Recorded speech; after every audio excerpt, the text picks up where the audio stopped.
Nós acordamos hoje aqui no Brasil com a notícia de que o líder do Hezbollah, Hassan Nasrallah, foi morto em uma ação israelense contra o bunker onde ele se encontrava, em Beirute, capital do Líbano.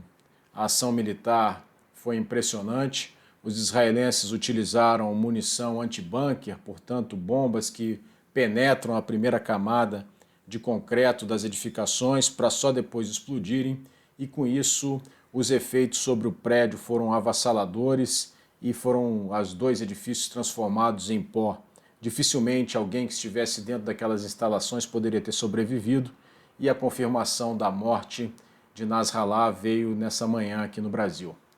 Bem, as ações de hoje, que culminaram na morte do Nasrallah, são a culminância de uma série de ações israelenses que se iniciaram aí há pouco mais de uma semana, com, vocês se lembram, aquela explosão remota dos pagers que eram utilizados pelas lideranças do grupo, em seguida a explosão remota de alguns rádios, e depois ataques contra lideranças específicas, de modo que no fim de um período muito curto, aí, de cerca de 10 dias, praticamente toda a liderança do Hezbollah, chegando agora até o seu líder supremo, foi eliminada.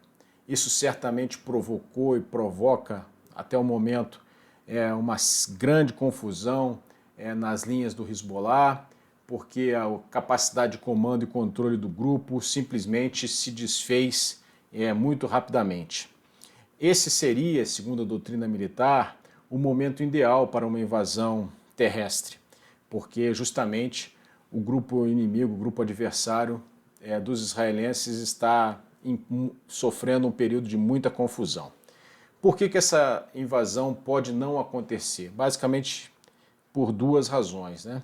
Ou razões políticas, a comunidade internacional está pressionando fortemente Israel para evitar que essa invasão e consequente perda de muitas vidas civis, né, por efeitos colaterais da guerra aconteça, mas isso até o momento tem se mostrado, Israel tem se mostrado muito pouco suscetível a essas pressões internacionais. A prova disso é que o primeiro-ministro Netanyahu estava em plena Assembleia Geral da ONU, sofrendo críticas, né, ouvindo vaias na sua fala, e mesmo assim a ação acontecia no Líbano. Então, aparentemente, esse tipo de pressão não tem funcionado contra Israel. A outra razão seria uma ação do próprio Hezbollah se retirando para o norte, criando o que Israel deseja, uma faixa de segurança sem a presença do Hezbollah, que permita que os moradores de Israel que saíram da faixa de fronteira em razão dos constantes ataques do grupo ao norte do território israelense possam retornar às suas casas. Não sei se uma dessas duas coisas acontecerá. Um outro ator importantíssimo no desenrolar dos acontecimentos é o Irã. O Irã, como todos sabem, é quem financia, quem arma, quem inspira ideologicamente todos esses grupos, não só o Hezbollah, mas também o Hamas, os Houthis, as milícias xiitas que atuam na Síria e no Iraque. Todo mundo está olhando agora, toda essa comunidade está olhando agora para o que o Irã vai fazer. O país anunciou que o seu líder supremo, Ayatollah Ali Khamenei, tinha sido evacuado para uma instalação segura.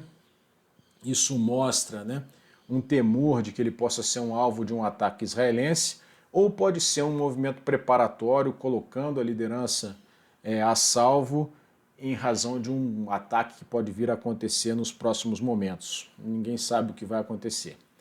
E o Irã está numa situação muito difícil, porque se ele não fizer nada, ele se desmoraliza frente a todos esses grupos que ele lidera, né, que esperam uma reação contra Israel. Por outro lado, o Irã, na minha avaliação, não tem capacidade militar suficiente, não deseja nesse momento, não tem condições econômicas e não tem condições de coesão social para entrar numa guerra aberta contra Israel que envolvesse todo o Oriente Médio. Então, dependerá da ação do Irã para a gente definir qual será a evolução de toda essa situação lá no Oriente Médio. O fato é que nós, nos últimos tempos, nunca estivemos tão perto de uma guerra que envolva toda aquela região. Até a próxima, pessoal. Tchau.